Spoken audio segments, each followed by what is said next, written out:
What's up, everybody? Tonight, I'm going to talk a little bit about feeling like you're progressing versus actually progressing. And obviously, this relates to your training, whether it is running, swimming, biking, triathlon. Um, there's a big difference between feeling like you're progressing and actually making progress. And usually, you don't feel like you're progressing, even though you may actually be making progress, and even though you likely are actually making progress. So the reason why I wanted to talk about this was because I was actually chatting with one of my buddies at work today about a very similar topic. He's very big into working out, but he's more of a lifter, and I am obviously a triathlete, an Ironman athlete. And it was funny, the similarities of what we have seen in the people that we train and even ourselves, where oftentimes this is a multi-part issue. Oftentimes, the periods where you're making the most progress in your training, you tend to feel the worst. And you feel the worst because you're accumulating training load progressively week over week, while your body is gradually getting less and less recovered. And this is intentional, and this is standard across the board, basically. But the funny part of the periods where you're accumulating this stress and fatigue is you are literally making progress in your training, because the reason why you're accumulating this stress and this load and this terrible feeling is because you are usually slowly ramping up your volume of training. So when you're doing this, it feels like as you get further along into your training, your body just feels worse and worse. But one of the funniest eye-opening moments for me in this regard was last year, probably about midway through my Ironman training. It took me quite a while to actually really figure this out. I was doing an interval workout on the track, and this specific day I woke up and I was just really dragging. I was slow to get out of bed, slow to get to work. I basically did nearly nothing for the whole day, like just the minimum just to get by. I was complaining. I was like talking about how sore I was and how tired I was and how achy I was, and I was texting my coaches, and I was, being a real baby. But, in a good college try effort, I got home from work, I laced up my shoes, and I started my workout, as we should all do. Now, the warm-up felt horrible. I felt achy, every step hurt. And I made my way to the track, and I did my warm-up striders, as you all know that I do, on a speed day, where the whole goal is just to loosen up the legs and put some power in them before you actually hit your intervals. And the striders, if you can guess, felt absolutely horrible. Like, by the time I finished my set of 4 striders, my shins and my calves had this deep ache inside of them, and so did my knees, and I just felt like I was really slugging along. And now I couldn't tell you what that workout was. It was probably however many 400s, a few 800s, a 1200, and whatever, to hit a total volume of like 8 miles for the day. Whatever it was, doesn't really matter. The point is, at the end of the workout, once I finished, after I stopped, I continued to be a baby, but I got through the workout. I look back at my data, and funny enough, it was the fastest that I have done any of those splits, number one. Two, the way the intervals lined up, I also PR'd my 5K and my 10K without even realizing that I was putting in that kind of effort. And with recovery time in between each interval, jogging recovery. And I thought to myself how crazy it was that on the day that I literally felt like death, I felt horrible. I had a bike interval the day before that probably taxed me all the way to the bottom level of recovery.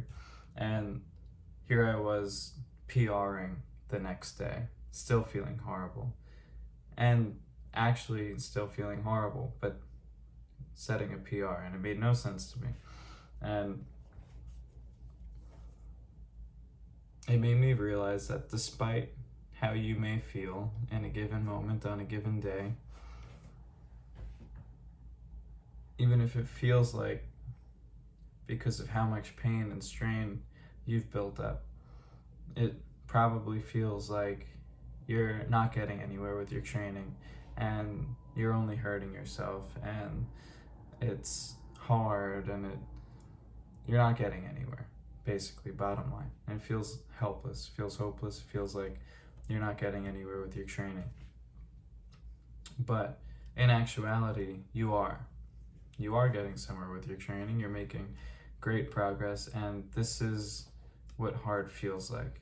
This is how it feels to do something that is hard. This is what it feels like to put your body through a level of stress or stimulation to give it something to adapt to raise the bar of where you're operating. And so I was thinking about this because I was feeling this again recently, and so was my buddy, where I am back in the start of this Ironman prep, and I'm shooting for I'll say a reach goal of sub 12 hours.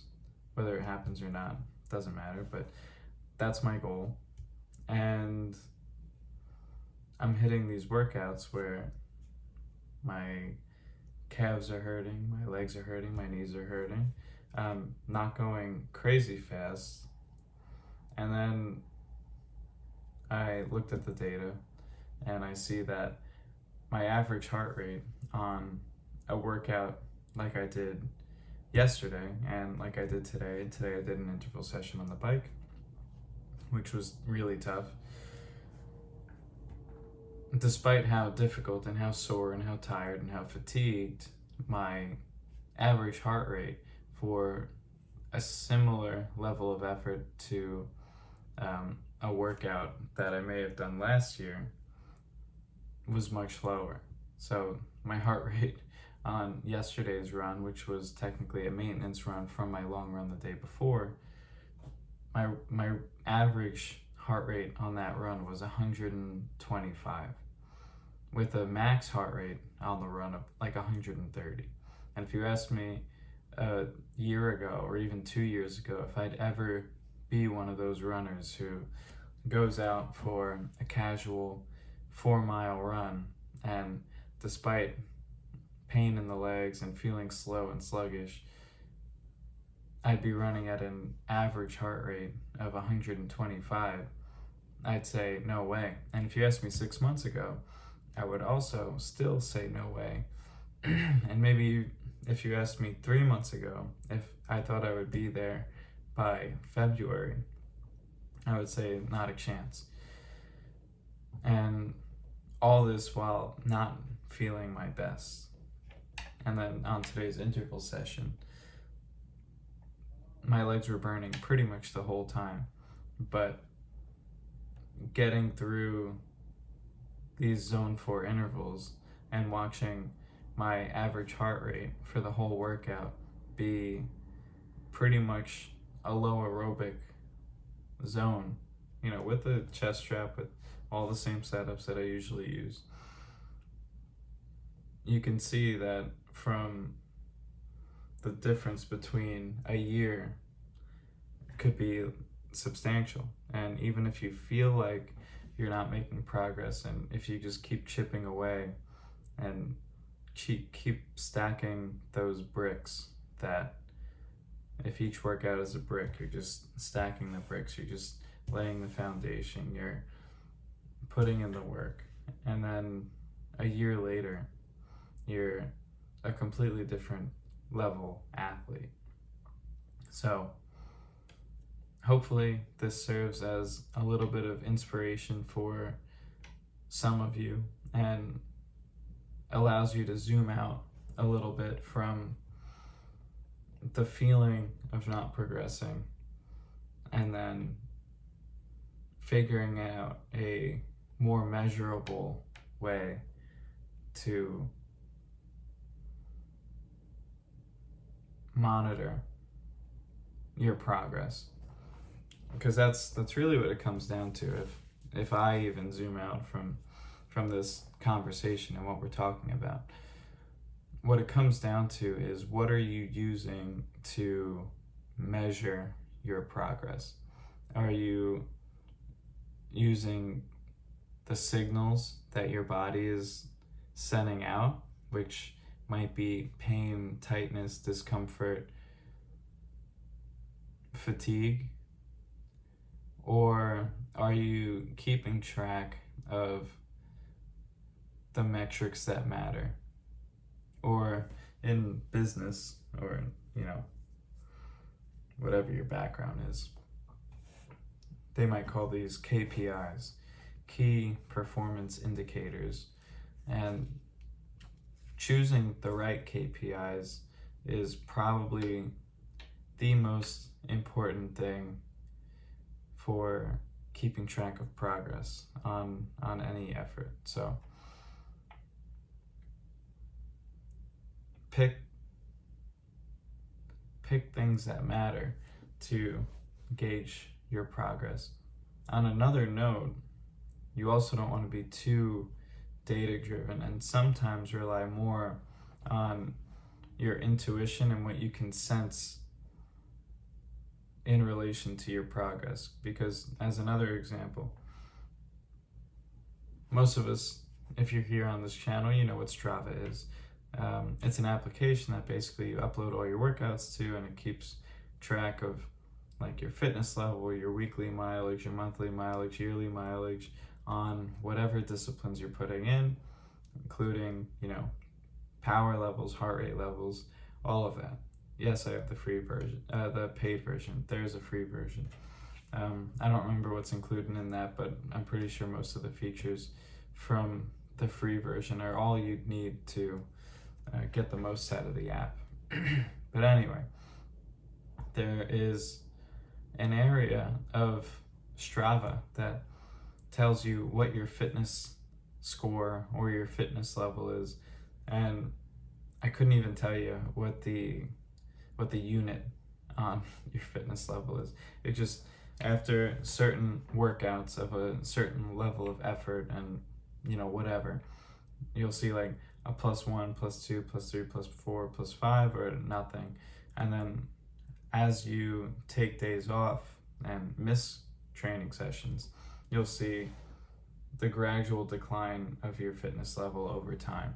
And technically, based on Strava, my fitness level is less than where it was, or my fitness score is less than where it was last year at the same time by like 20 points.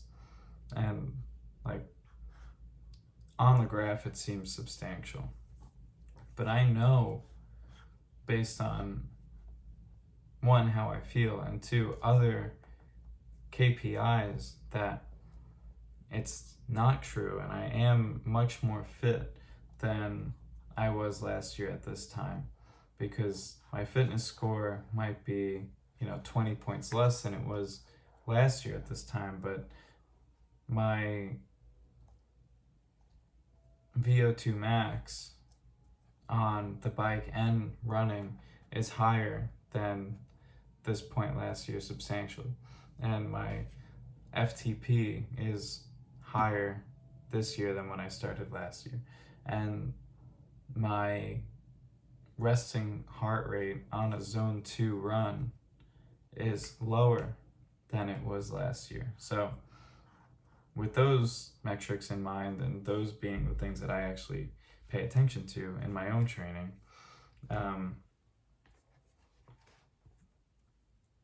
and knowing how I feel now and how I felt last year at the same time, I know that today's Nick is much more fit than last year, despite what that data is telling me. So that's just another word of caution,